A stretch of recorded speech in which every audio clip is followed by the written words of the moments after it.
Est-ce que tu peux prendre ta Bible? Nous lisons quelques portions de texte. Le docteur est là, il peut nous aider avec la lecture. Nous sommes dans le livre des Actes des Apôtres, le chapitre 9. Nous lisons le verset 1 jusqu'à 6 et puis 10 à 18. Actes des Apôtres, chapitre 9, 1 à 6, nous lisons au nom de Jésus-Christ. Amen. Cependant, Saul, respirant encore la menace et le meurtre contre les disciples du Seigneur, se rendit chez le souverain et lui demanda des lettres pour les synagogues de Damas, afin que, s'il trouvait des partisans de la nouvelle doctrine, hommes ou femmes, il les amena liés à Jérusalem. Comme il était en chemin et qu'il approchait de Damas, tout à coup, une lumière venant du ciel resplendit autour de lui. Il tomba par terre et il entendit une voix qui lui disait « Saul, Saul, pourquoi me persécutes-tu » Il répondit « Qui es-tu, Seigneur » Et le Seigneur dit « Je suis Jésus que tu persécutes. Il te serait dur de ringember contre les aiguillons. » Tremblant et saisi d'effroi, il dit « Seigneur, que veux-tu que je fasse ?» Et le Seigneur lui dit « Lève-toi, entre dans la ville et on te dira ce que tu dois faire. » 10 à 18. 10 à 18. Or, il y avait à Damas un disciple nommé Ananias. Le Seigneur lui dit dans une vision « Ananias !» Il répondit « Me voici, Seigneur. » Et le Seigneur lui dit « Lève-toi, va dans la rue qu'on appelle la droite et cherche dans la maison de Judas un nommé Saul de Tarse. Car il prie et il a vu en vision un homme du nom d'Ananias qui entrait et qui lui imposait les mains afin qu'il recouvrât la vue. Ananias répondit « Seigneur, j'ai appris de plusieurs personnes tout le mal que cet homme a fait à tes saints dans Jérusalem. Et il a ici des pouvoirs de la part des principaux sacrificateurs pour lier tous ceux qui invoquent ton nom. Mais le Seigneur lui dit, va, car cet homme est un instrument que j'ai choisi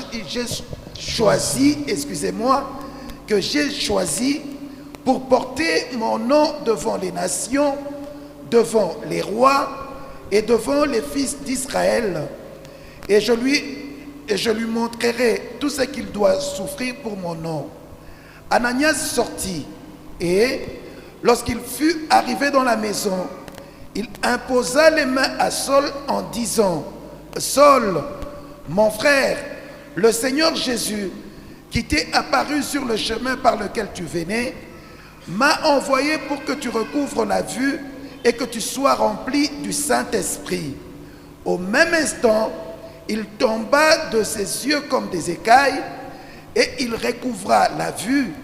Il se leva et fut baptisé. Amen. Amen, amen. Amen.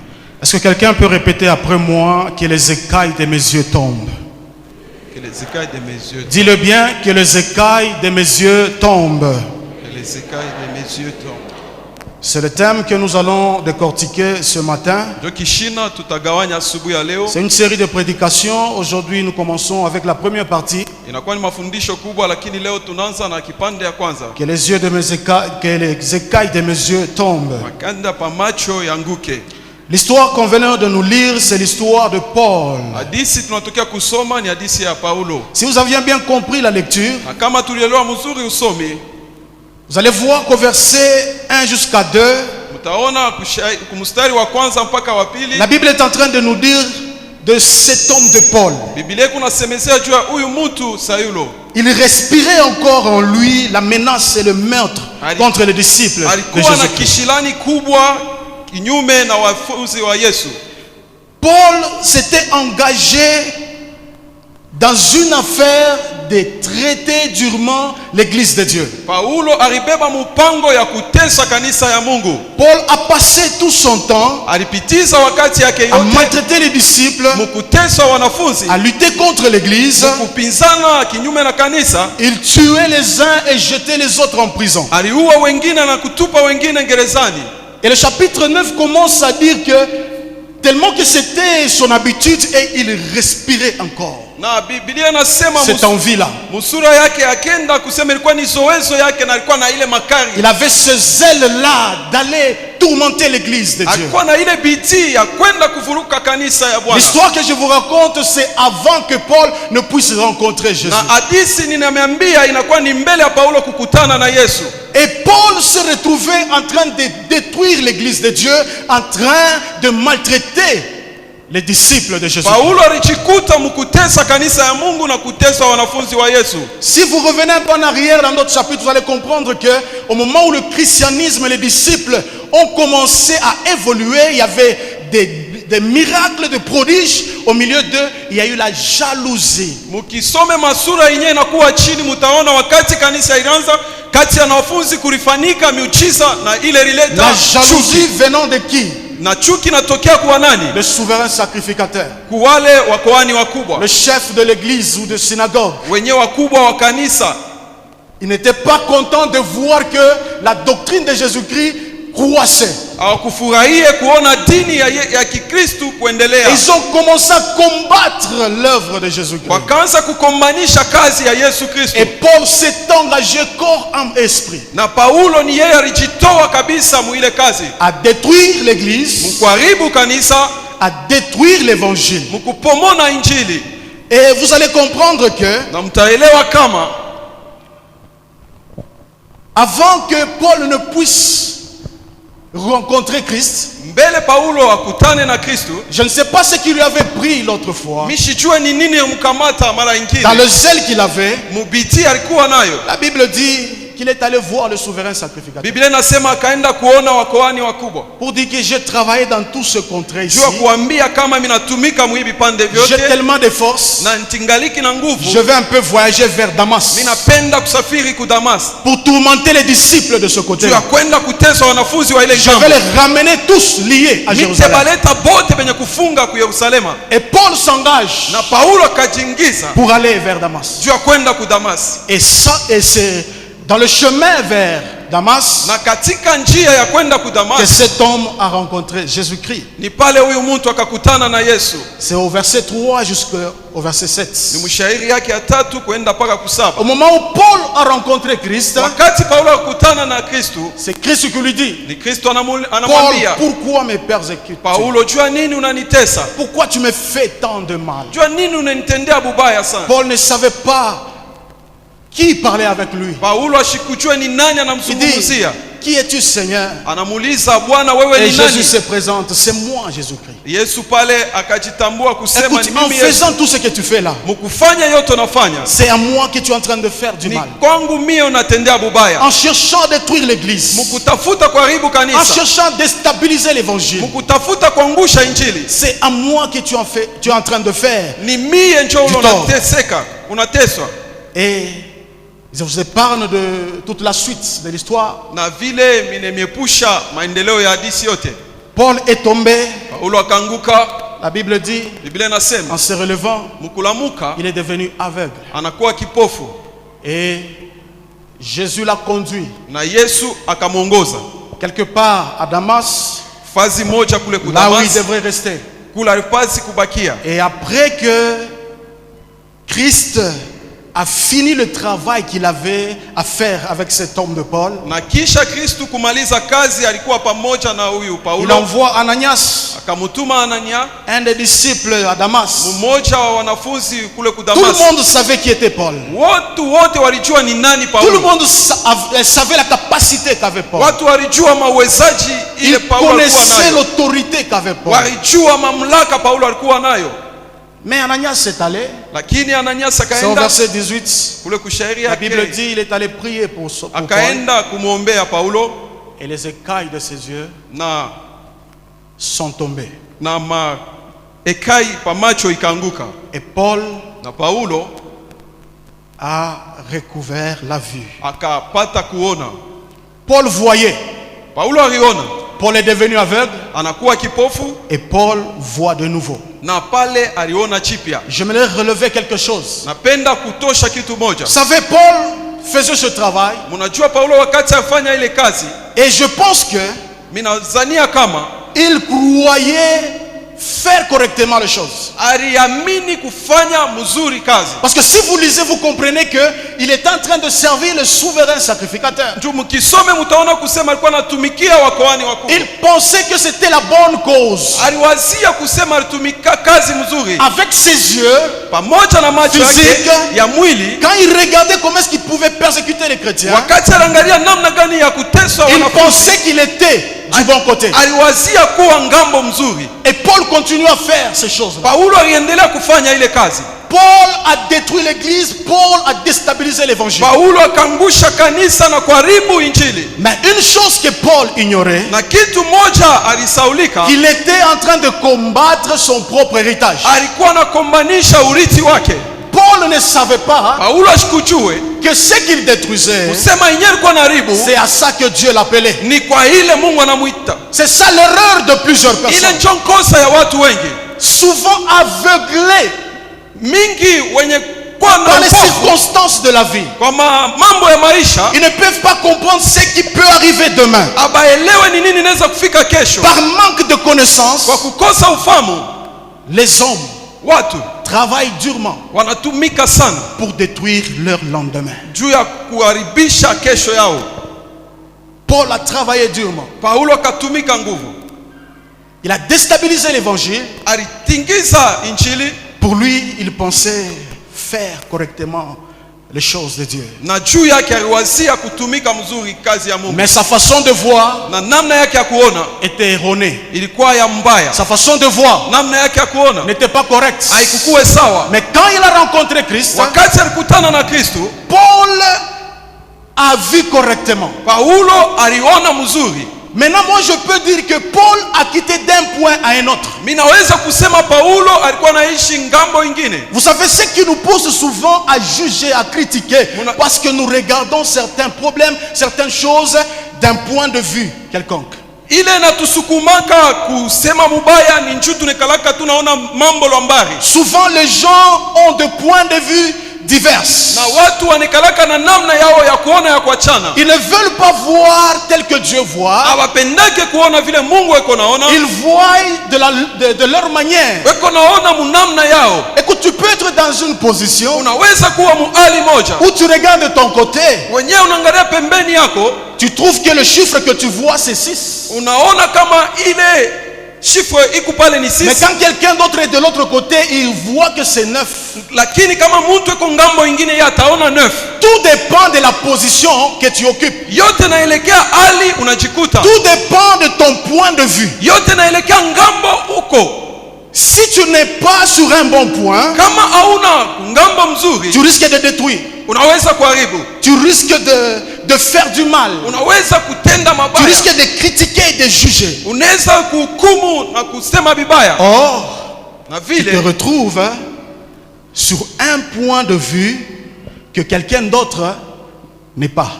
unajikuta kungambo ingine kule mtu mwingine asiko. Alléluia.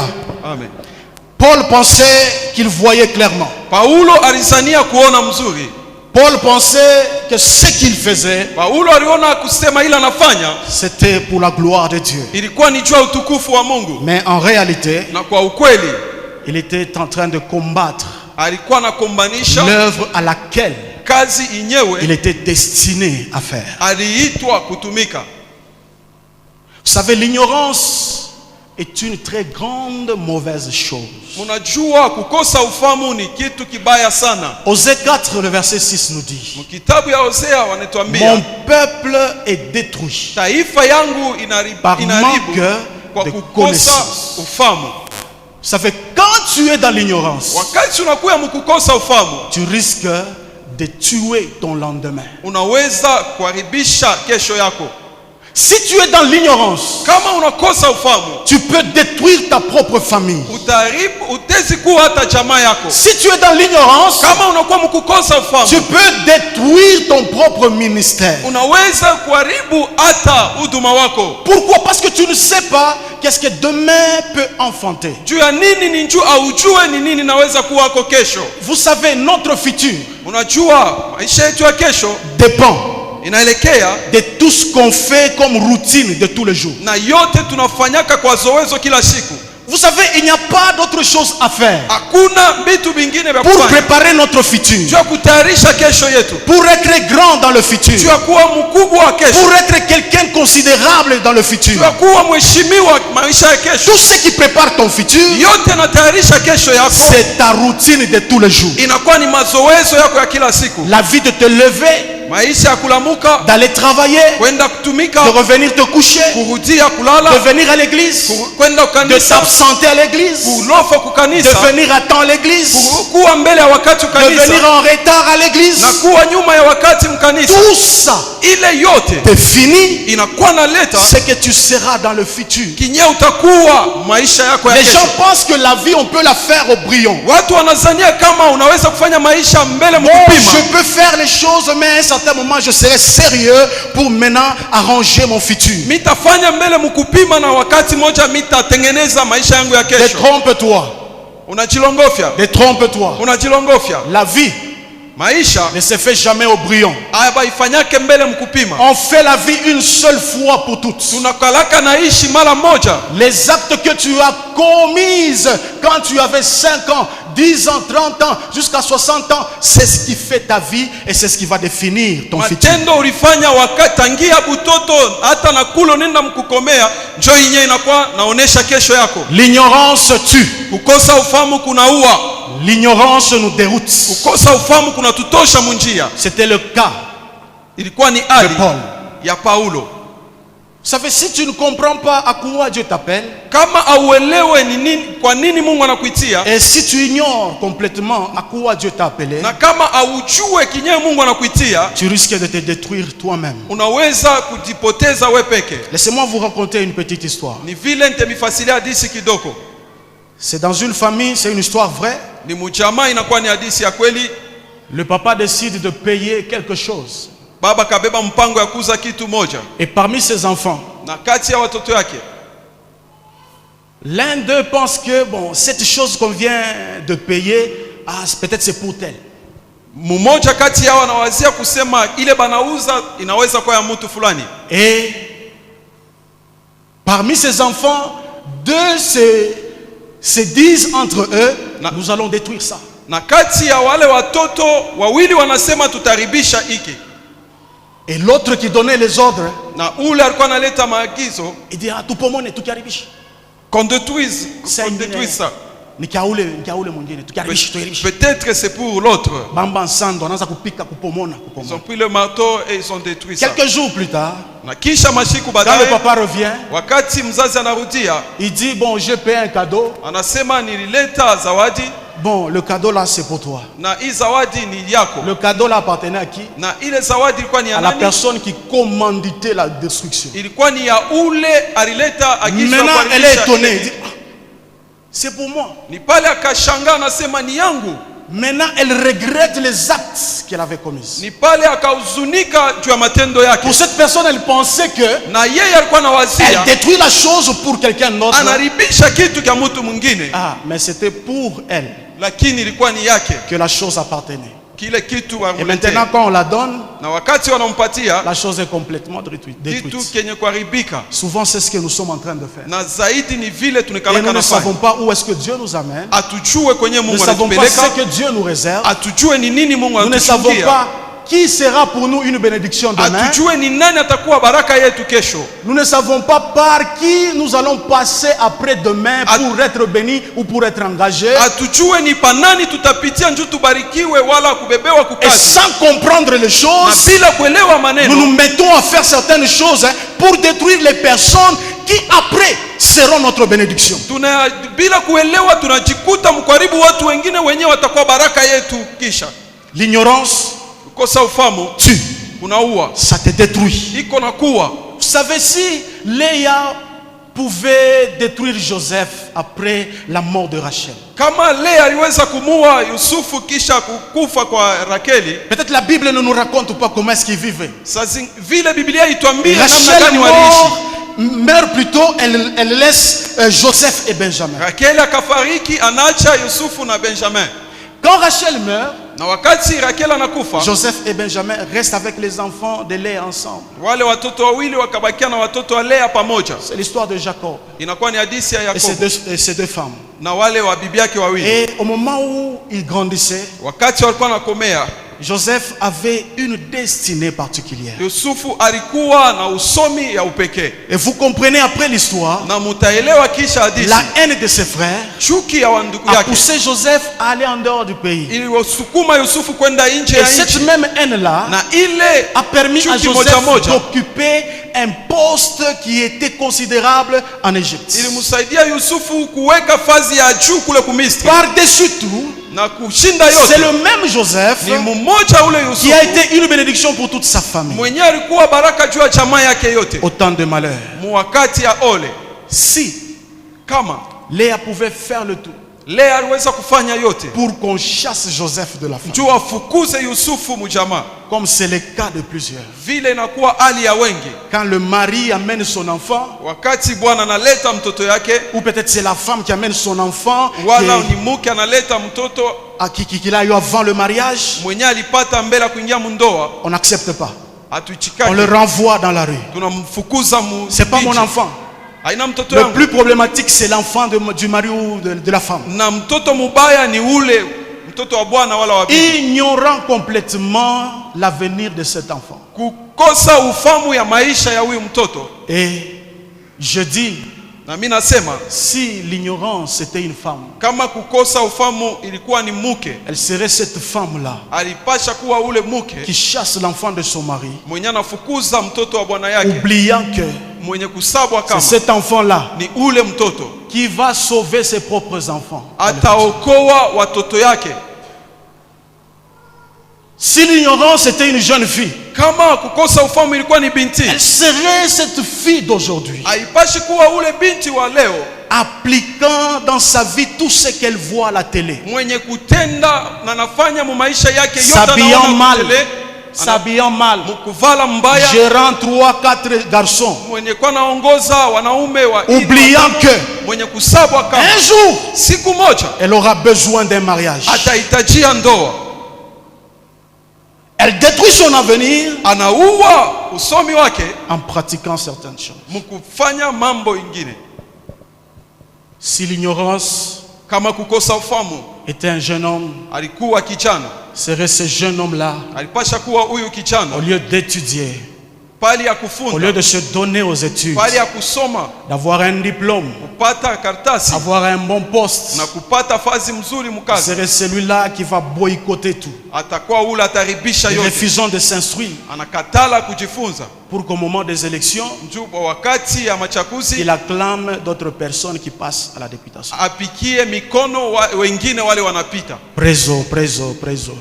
prezo, En train d'appeler tout le monde préso. eko naita wote Pourquoi? prezo. Parce que lui a refusé d'étudier. Juu ya nini? Juu yeye akatala kufunza. Pourquoi? Parce que lui a refusé de faire correctement sa vie. Juu yeye akatala kufanya sawa maisha yake. L'ignorance Kukosa ufamu détruit. inaua. J'aimerais que quelqu'un répète encore que les écailles de mes yeux tombent. Ninapenda museme kisha mie. Dis-le avec foi et conviction Sema na que les imani. écailles de mes yeux tombent.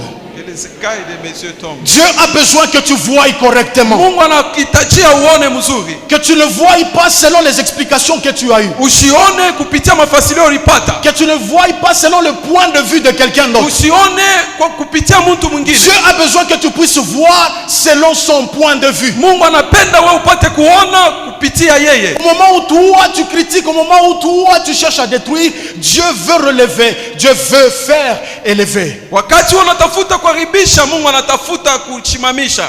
Avant de dire quoi que ce soit, Juu ya kusema yoyote, demande-toi qu'est-ce que Dieu dit. ujiulize ni nini Mungu anasema. Tu peux dire certaines choses Unaweza kusema bitu moja, pensant que ça va arriver unawazia kama sous la bitafika vie de ton frère, de ta kwa sœur, maisha ya ndugu yako, dada mais tu yako, te trompes parce que l'avenir de cet homme est entre les mains de Dieu. Unakuwa najilanda njoo maisha ya ule mtu inakuwa Tu mikono ya peux chercher Mungu. par tous les moyens de détruire la personne, mais j'aimerais te certifier que Dieu est celui qui défend le faible. Unaweza kutafuta mnamna yote kuharibu maisha ya ule mtu, jua kusema ni Mungu ndio anakuwa anaongoza yote. Pourquoi détruire Juu ya nini kuharibisha son frère? ndugu yako? Pourquoi détruire Juu ya nini kuharibu sa sœur? dada yako? Pourquoi détruire Juu ya nini les kuharibu enfants de ton ami? watoto wa ndugu yako?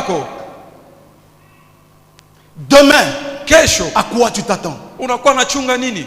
Demain, Kesho est-ce que tu sais par quel chemin tu vas passer? unajua ni panjia gani utapitia? Que les écailles de tes yeux tombent, que tu vois clair. Amen. Tu dois voir clair. Unapasha kuona mzuri. Au moment où Paul, plutôt Ananias a prié pour Paul, Wakati Ananias akamwombea Paulo, la Bible dit les écailles tombent de ses yeux. Biblia inasema akapata kuona, Et Paul fait quoi? Il voit. na Paulo ni pala kaona, Il voit correctement. anaona mzuri. La manière de voir de Paul auparavant Namna ya kuona kwa Paulo mbele a changé radicalement. ilibadilika juu ya lote. Paul est devenu un homme attaché à Dieu, attaché à l'évangile. Paulo akakuwa mtu mwenye kuambatana kwa Mungu. Il s'est fait kwa baptiser, Injili. il a changé radicalement. Akajibatizwa ni pala kabadilika juu ya lote. Et quand vous lisez les épîtres, toutes les lettres, beaucoup c'est Paul qui a écrit. Na mukisome maandiko mutaona mikanda mingi ni Paulo Paul a aliandika. travaillé même plus que les disciples Paulo qui étaient alitumika sana proches de Christ. kushinda wanafunzi wenyewe walikuwa kando kando ya Yesu.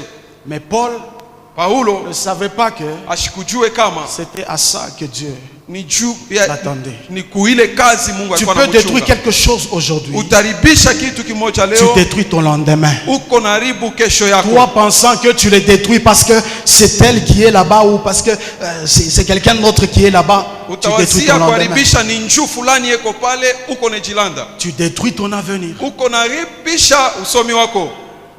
Les enfants de ton mari, Watoto ya bwana les yako, enfants de ta femme, watoto ya bibi yako, garde-les jalousement comme tes propres uwachunge enfants. mzuri sawa watoto yako. Prends soin d'eux Wachunge parce que mzuri tu ne sais pas juu aujue qu'est-ce que demain, ni Peut nini enfanter. kesho inakuchungia.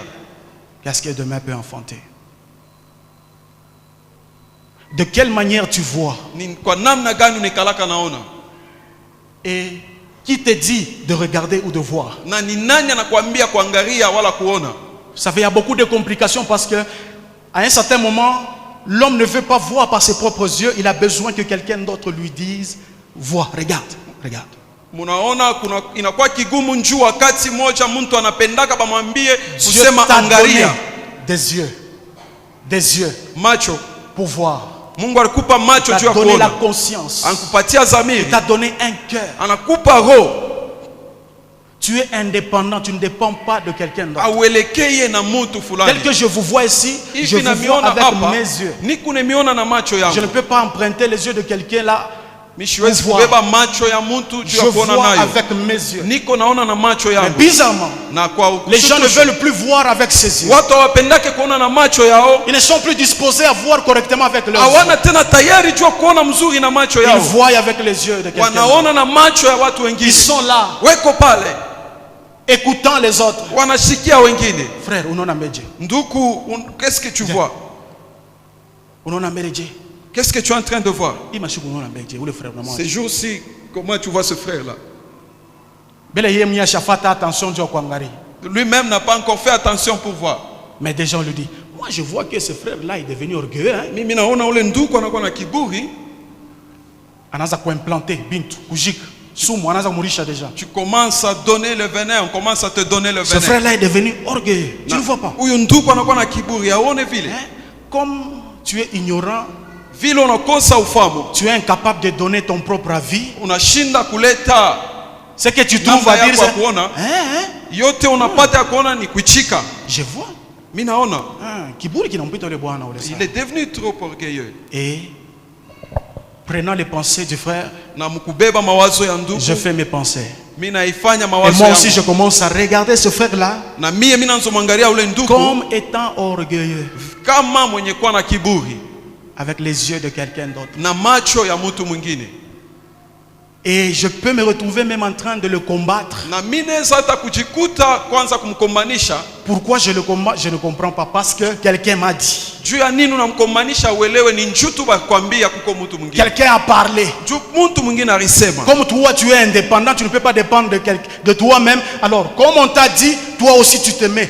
Vile wewe hauna naongozaje wewe peke vile bakwambia na wewe unaanza kumkombanisha. Tu peux te retrouver dans un combat unaweza kujikuta mbukomvi qui ne t'appartient pas, inyewe aina yako, et là où tu vas constater des dommages. na ni pale utaona matokeo.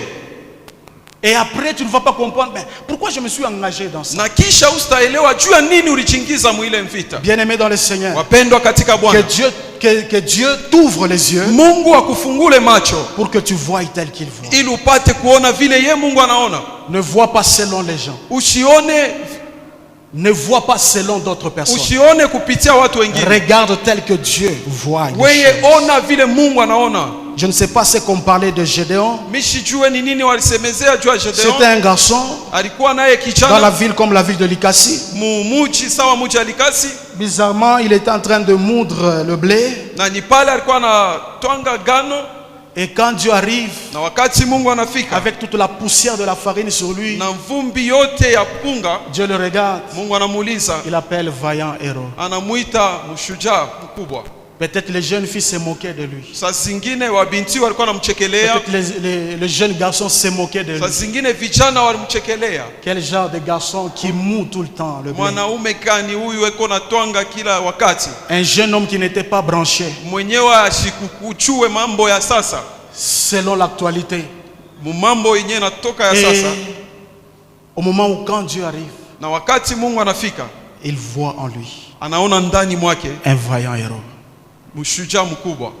Bien-aimé, ne te fie pas à ce que les hommes disent. Mpendwa, ushangalilie kuile bantu wanakwambia. Ils peuvent parler. Wanaweza kusema. C'est vrai, tant que Dieu leur donne la bouche, c'est pour parler. Ni bia kweli wakati yote ile Mungu anakupa kino watasema.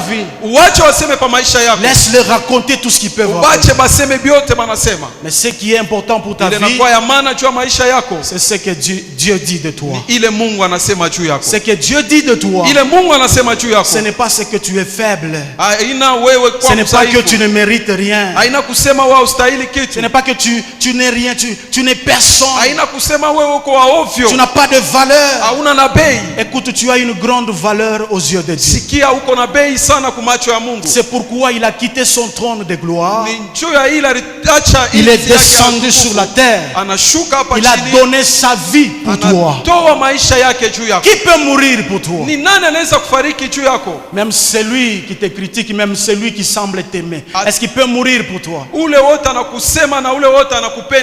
n'y a que Dieu. Il n'y a que Dieu. Il n'y a que Dieu qui t'aime. J'aimerais parler à quelqu'un ce matin. Que toi-même, que Dieu puisse t'ouvrir les yeux.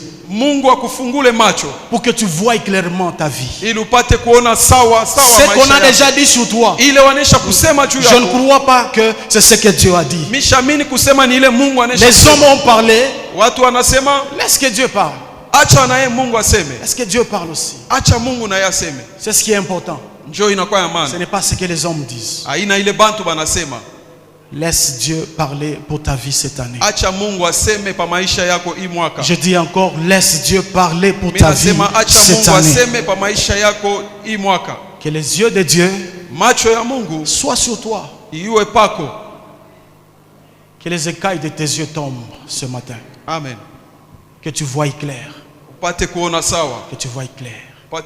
S'il faut t'engager, s'il faut que tu entres dans un département, une commission, fais-le tel que Dieu te le dit. Engage-toi. Engage-toi. Tu as quelque chose en toi et Dieu a besoin de cette chose-là. Souvent nous nous mettons à nous battre pour rien. Et souvent ceux qui se battent,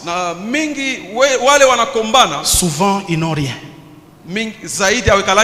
Parce qu'en réalité, Njoo kwa ukweli, si quelqu'un a quelque chose, kama mtu eko na kitu fulani, il évite les bagarres. anakatalaka kukokotana. Tu peux avoir beaucoup d'argent dans la poche. Unaweza kuwa na fedha mengi Tu ne peux pas te retrouver aux arrêts de bus là en train de provoquer les gens. hawezi kwenda mule mware de bus na uko na chokozana. Pourquoi? Juu ya nini? Parce que je sais que j'ai quelque chose dans ma poche. Njoo Je n'ai unajua pas besoin niko na de kitu perdre mfuko yangu, sipende mon argent. kupoteza fedha yangu. Mais les gens qui provoquent Na beaucoup watu de bagarres, wanachokozanaka Bukomvi souvent ils n'ont rien.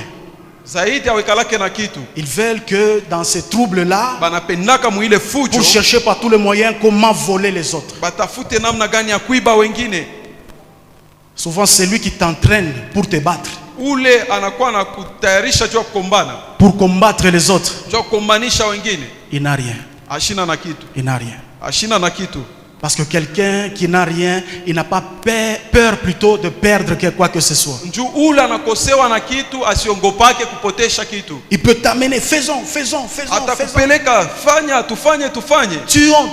Tuue, Dispersons. tusambarishe. Tu es en train de faire disparaître les brebis que toi tu vas diriger demain. Uko na zambarisha wakondolo wenye utaongoza kesho. Et quand Dieu va t'appeler pour diriger, Na wakati Mungu atakuita juu ya kuongoza, qui sera devant toi ou derrière toi? ni nani atakuwa mbele yako wala nyuma yako? Toi-même et ta conscience qui va te reprocher. We peke yako na zamiri yako. Pourquoi? Juu ya nini? Parce que tu as détruit Njoo ton avenir. uliharibisha usomi wako. Ton avenir. Tu as quoi entre tes mains? Uko na nini mu mikono yako? Tu as quoi comme ministère? Unakuwa na nini kama Qu'est-ce que Dieu huduma? t'a donné? Ni nini Mungu akupatia? Préserve ça. Chunga hayo, Garde-le jalousement. uichunge mzuri. Ne t'engage pas dans des combats inutiles. Usijingize mu Tu mavita risques ya de bure. perdre ta bénédiction. Unaweza kupoteza baraka Tu risques yako. de flouer ton avenir. Unaweza kuharibisha maisha Tu yako ya risques de, kesho. de tuer ton futur. Unaweza kuwa usomi wako. Que Dieu te permette ce matin Mungu akusaidia asubuhi ya leo de voir correctement. uone sawa sawa. C'est quoi ton lendemain? Ni nini kesho yako? C'est quoi ton lendemain? Ni nini kesho yako? Tu as travaillé, Unatumika, tu vas laisser quoi aux enfants? utaachia nini watoto? Tu as travaillé, Unatumika, après toi, qu'est-ce que les hommes diront de toi? kisha weye watu watasema nini juu yako? S'il faut que les hommes parlent de toi, Kama inafadhali watu waseme juu yako, qu'est-ce qu'ils vont dire? watasema nini? Qu'est-ce qu'ils vont dire? Ni nini watasema? Tu es quelqu'un de bien Uko mtu mzuri ou tu es un mauvais? wala uko mbaya? Tout ça, c'est par rapport à un point de vue, Yote ile inakuwa ni kupitia namna moja ya à ta kuona, manière de voir. namna yako ya kuona. Tu risques de te retrouver dans un camp de destructeurs. Unaweza kujikuta mukambi ya wenye kwa na haribu. Ce matin, que Dieu nous aide. Asubuhi ya leo Mungu Je atusaidie. prie pour une personne ce matin. Ninaombea mtu mmoja asubuhi ya Que leo, Dieu puisse ouvrir ses yeux. Mungu amufungule macho. Ne vois pas comme tout le monde voit. Usione vile watu wote Vois wanaona, tel que Dieu ona vile Mungu voit les choses. eko naona maneno. Ta vie à toi, Maisha yako, ton ministère à toi. huduma wako, Que Dieu t'ouvre les yeux. Mungu akufungule macho. Où est-ce que Dieu t'amène? Ni wapi Mungu Ta anakupeleka? famille, ton foyer, Jamaa yako, tes enfants. watoto yako, Où est-ce que Dieu t'amène? ni wapi Mungu Ne anawapeleka? travaille pas ardemment pour détruire ton futur. Hapana kutumika na nguvu yote juu ya kuharibisha maisha Ne yako ya t'engage kesho. pas, corps, âme, esprit, en train de bouger, en train d'écarquiller les yeux, pensant qu'on détruit quelqu'un d'autre. Oh, que nous sommes en train de nous détruire nous-mêmes. Usijitowe na nguvu yote mkuwazia kusema unakuwa naribisha mtu mwingine, ni wewe peke unajaribisha. Que les écailles de tes yeux tombent. Amen. Je répète encore, que les écailles de tes yeux tombent. Amen. Que tu voies clairement, Upate kuona sawa tel que Dieu voit. vile Mungu anaona. Que Dieu purifie ton cœur. Mungu atakase moyo wako. Je prie que Dieu purifie ton Mimi cœur. naomba Mungu atakase moyo Que wako. toutes les mauvaises choses Vile vitu vibaya qui vyote habitent ton cœur vinekala muro yako puissent sortir, vipate kutoka, puissent partir de là. vipate kutoka mule. Qu'à partir de maintenant, Na kuanzia hapa qu'il y ait de bonnes choses, kuwe vitu qu'il y ait de vipya, bonnes pensées, kuwe mawazo mzuri, Vous savez, ça ne demande pas la délivrance. Munajua ilombake ufungulivu. Ça ne demande pas qu'on puisse t'imposer les mains. Abilombe bakuwekee mkono. Ça demande une bonne disposition. Inalomba tu hali mzuri. Quelle est la disposition de ton cœur? Ni hali gani roho yako inajikuta? Si tu choisis de faire du bien, kama una chakula kutenda mema, fais du bien. Tenda mema. Si tu choisis de faire du mal, kama una chakula kutenda bubaya, tu fais le mal, tenda bubaya, et ce mal-là te détruit après. Na ile bubaya itakuharibu kesho. Comme Dieu parle à Caïn, Mungu anamwambia Kaina, je vois le mal mimi naona bubaya devant ta porte. Mbele ya mlango yako. Mais Caïn n'a pas su. Lakini Kaina sikuone. Pourquoi? Tu as nini? Il était rempli. Alichazwa na chuki. Il était rempli de haine. Alichazwa na chuki. Ça fait quand la haine nous remplit, wakati chuki inatujaza, nous ne savons plus voir correctement les choses. Hatufiki yake tena mkuona mzuri. Nous risquons de tuer nos propres enfants. Utafikia hata mkuu wa watoto yako. Pourquoi? Parce que le cœur est en train de bouillonner dans la haine. Njoo roho inakuwa na tokota mchuki. Que Dieu Mungu t'ouvre les yeux. Akufungule macho. Que Dieu t'ouvre les yeux. Mungu akufungule macho. Pour l'avenir de ton ministère, usomi wa pour l'avenir de ta famille, juu ya usomi wa pour l'avenir de tes enfants, juu ya usomi wa watoto wako. Que Dieu t'ouvre les yeux. Mungu akufungule macho. Pour l'avenir de cette église, juu ya usomi wa kanisa hii. Que Dieu bénisse sa parole. Mungu abariki neno lake. Ce matin, nous voulons prier. Asubuhi leo tunapenda kuomba.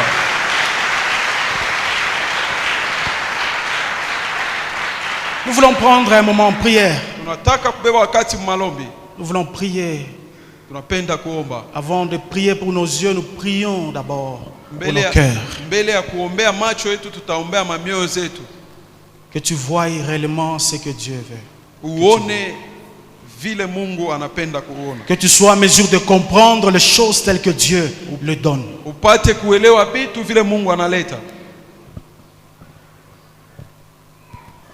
Le cœur de l'homme est mauvais au point de détruire l'homme lui-même, au point de tromper l'homme lui-même. Tu n'aimes pas quelqu'un, mais quand il faut te repentir, le cœur te dit, ah, tu l'as déjà pardonné, tu n'as pas de problème, pour te mettre à côté de la repentance. Tu te dis en toi-même, ah, je n'ai pas de problème avec lui. Si tu as un problème, problème,